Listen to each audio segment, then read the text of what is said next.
The very first American education law was written by the Puritans of the Massachusetts Bay Colony in 1647.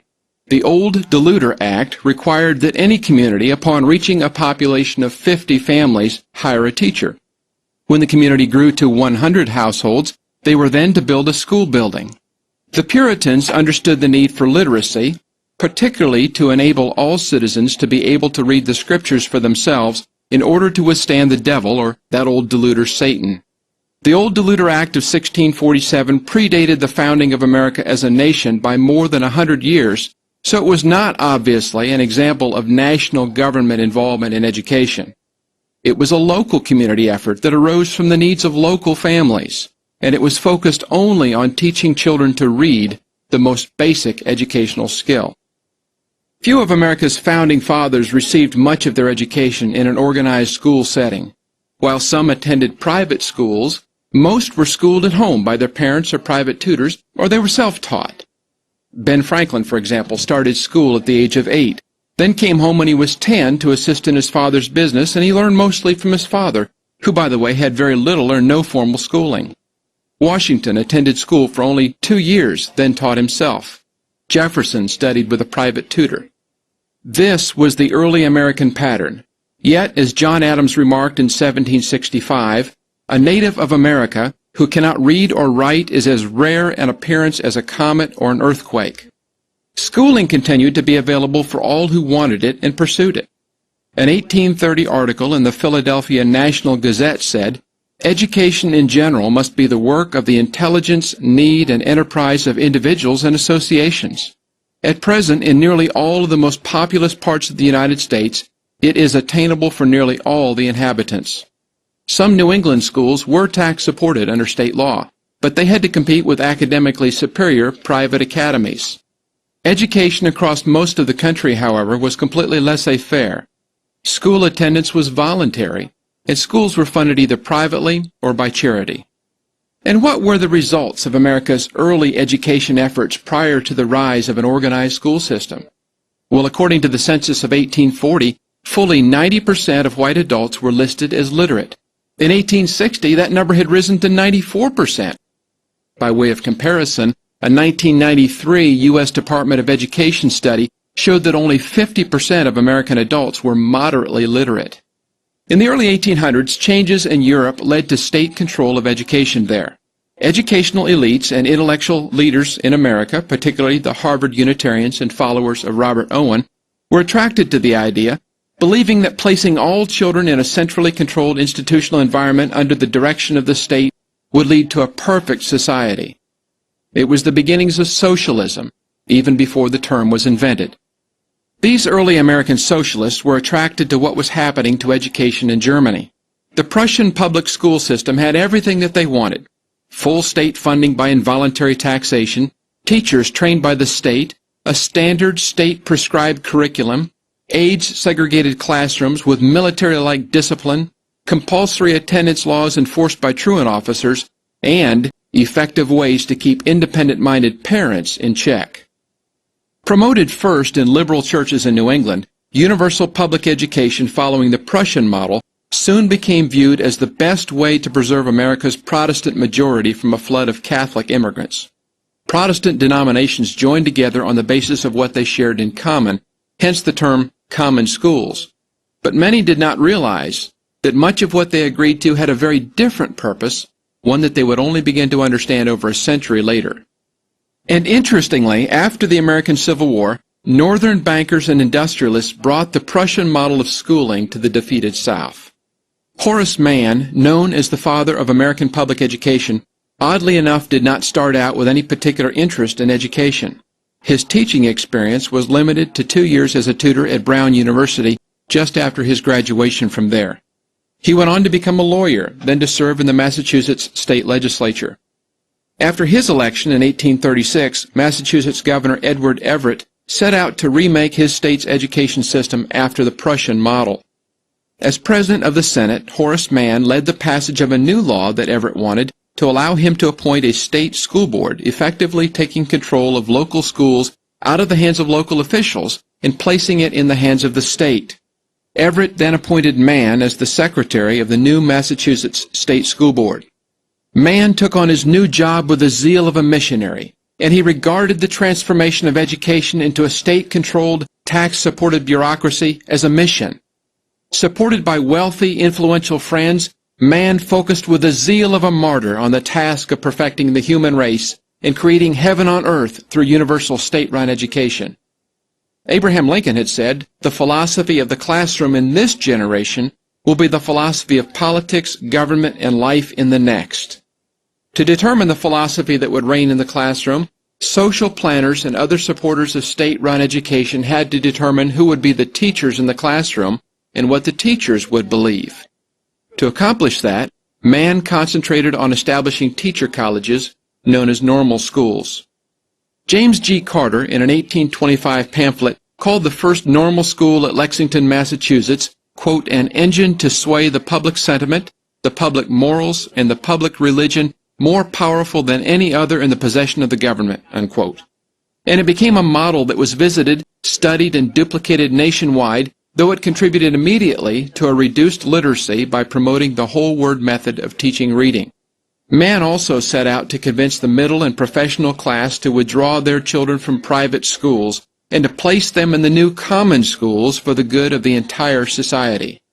He appealed to their religious sentiment first by pointing out that the common schools had first been set up for religious purposes, but he misrepresented what that purpose was, which was to teach children to read the Scriptures, not that they might perfect other children by forced association.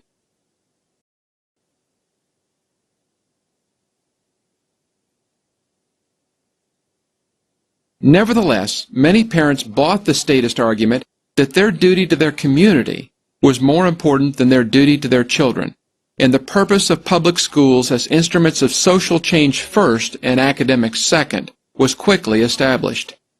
Though parents may not have known it, they were fulfilling the wildest dreams of Karl Marx and Frederick Engels, who wrote in the Communist Manifesto in 1848 that they wanted to stop the exploitation of children by their parents by destroying the most hallowed of relations when we replace home education by social. They wrote that the hallowed correlation of parents and child between the family and education was disgusting bourgeois claptrap. The next big player who was instrumental in applying this socialist statist education system to America was John Dewey, who furthered the demise of the neighborhood school and promoted the takeover of education by big industry and government via psychologically experimental methods. Dewey, like Mann, clearly understood the religious element that is inherent within education. Our schools, he said, are performing an infinitely religious work. They are promoting social unity. Religion associated with dogmatic beliefs we see disappearing. It is the part of man to work for the transformation of all practical instrumentalities of education till they are in harmony with these ideas. Underscoring the importance of Mann's earlier initiative to have the state teach the teachers, Dewey described teachers in almost Messiah-like terms. Every teacher should realize he is a social servant set apart for the maintenance of the proper social order and the securing of the right social growth. In this way, the teacher is always the prophet of the true God and the usherer in of the true kingdom of heaven. After taking over the teacher colleges, the next thing that these education statists had to do was to take charge of the textbooks that our children learned from. Gary North points out that what the textbook contains is not so important as what it leaves out. It leaves out evidence of rival views. The war for the minds of the next generation has been more carefully laid out by textbook committees than by any consortium or conspiratorial meeting behind closed doors. The textbook committees control by elimination. George Orwell wrote in his eerily accurate book, 1984, "Whoever controls the image and information of the past determines what and how future generations will think. Whoever controls the information and images of the present determines how these same people will view the past." Lester Frank Ward, the father of American Central Planning, who called education a systematic process for the manufacture of correct opinions, laid down the design template for school textbooks using this exclusion method. Our minds, he said, resist coercion to change our deep-seated opinions. But if educators, particularly those who wrote the textbooks that all schools would use, would eliminate any mention of competing ideas, nothing would be left in our minds but those opinions that the educators want us to have. And what ideas did those educators want us to have? Why, that there's nothing more important for us to learn while we are young than that which is necessary for us to go out, get a good job, and become productive members of society. Elsewhere in this course, you learn about a group of politicians, bankers, and businessmen who met in secret in 1913 on Jekyll Island, and how that meeting quite radically changed life in America. At around the same time as that fateful visit to Jekyll Island, many of these same players who gave us the Federal Reserve System were involved in other business ventures besides banking. They realized that they needed a cooperative, submissive, and well-trained workforce in order to accomplish their goals. Schools, then, were to play a vital role in producing these workers. In 1917, another meeting took place involving many of the same players, names like Rockefeller and Carnegie, that just as radically changed life and lifelong opinions in America by altering the direction of government-controlled schooling. This group, the Education Trust, included not only big players from the world of finance and big business, but also from the world of education. Names like Harvard and Stanford and the National Education Association. And their purpose, according to British evolutionist Benjamin Kidd, was to impose on the young the ideal of subordination. As former New York State Teacher of the Year John Taylor Gatto described it, students were to learn to think of themselves as employees competing for the favor of management, not as Franklin or Edison had once regarded themselves as self-determined free agents. No longer were rugged individualism and Yankee entrepreneurialism to be regarded as the strength and pride of America. Instead, young people were taught that their strength was to be found in submission to the greater good of the group, or as a backwards look at history shows, to the manpower needs of industrialists who had invested huge amounts of capital in new machinery that required factory workers to operate. And a new term was born: human resources. Yes, there has been, for almost the past 100 years, a deliberate effort made to actually use education to captivate the majority of American citizens to a working-class existence. Charlotte Iserby writes in The Deliberate Dumbing Down of America, "The mind of the average American became trained or conditioned to accept the idea that education exists solely for the purpose of getting a good job in the global workforce economy." School, according to John Taylor Gatto, was looked upon from the first decade of the 20th century as a branch of industry and a tool of governance. But did it stop then, after the era of the Rockefellers and the Carnegies? Hardly. The U.S. Department of Labor under the first Bush presidency released a statement that said, "All schools must bend single-mindedly to the task of socializing a skilled workforce." So the history of education in America tells a story of the takeover of our schools, first by socialists who saw government as the way to assure universal compliance with their plan to perfect mankind and to produce a heaven on earth, and then by big business and banking interests who saw the government-controlled schools as a means to always have a willing and compliant workforce. Most citizens today have been brought up in a government-controlled school, and now they have almost inbred in them the idea that education is properly a natural role of the government. The government certainly wants us to continue to think that way, for it believes that it also has a vital role to play in educating our children. According to Stanford University political science professor Rob Reich, the state has an independent interest in education for citizenship that may not be shared by parents. What is that independent interest? Well, the U.S. Department of Education says that education is a means to achieve important economic and social goals of a national character. The economic goals are to satisfy the demands of industry by keeping a steady stream of workers graduating and flowing into the world's widget factories. The social goals, which remember were the first reason given to bring the schools under the control of the state, are to satisfy the social liberals among us who believe in the perfectibility of man and the attainment of a heaven on earth. Remember, according to Senator Hillary Rodham Clinton, it takes a village to raise a child. And if some other member of the village has a different opinion about what we should do with our children and their education and upbringing, we could well be outvoted. But we already are being outvoted. According to William Sewell, professor of education at the University of Virginia, each child belongs to the state. What is the state's goal for the education of our children?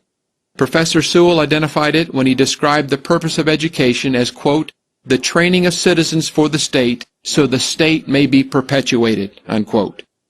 Just as it takes trained human resources to keep an industry alive, so it takes trained cooperative subjects to keep the state alive. State control of education is not some new plan that was just formulated yesterday. It's been around quite a while, and it is certainly not unique to America.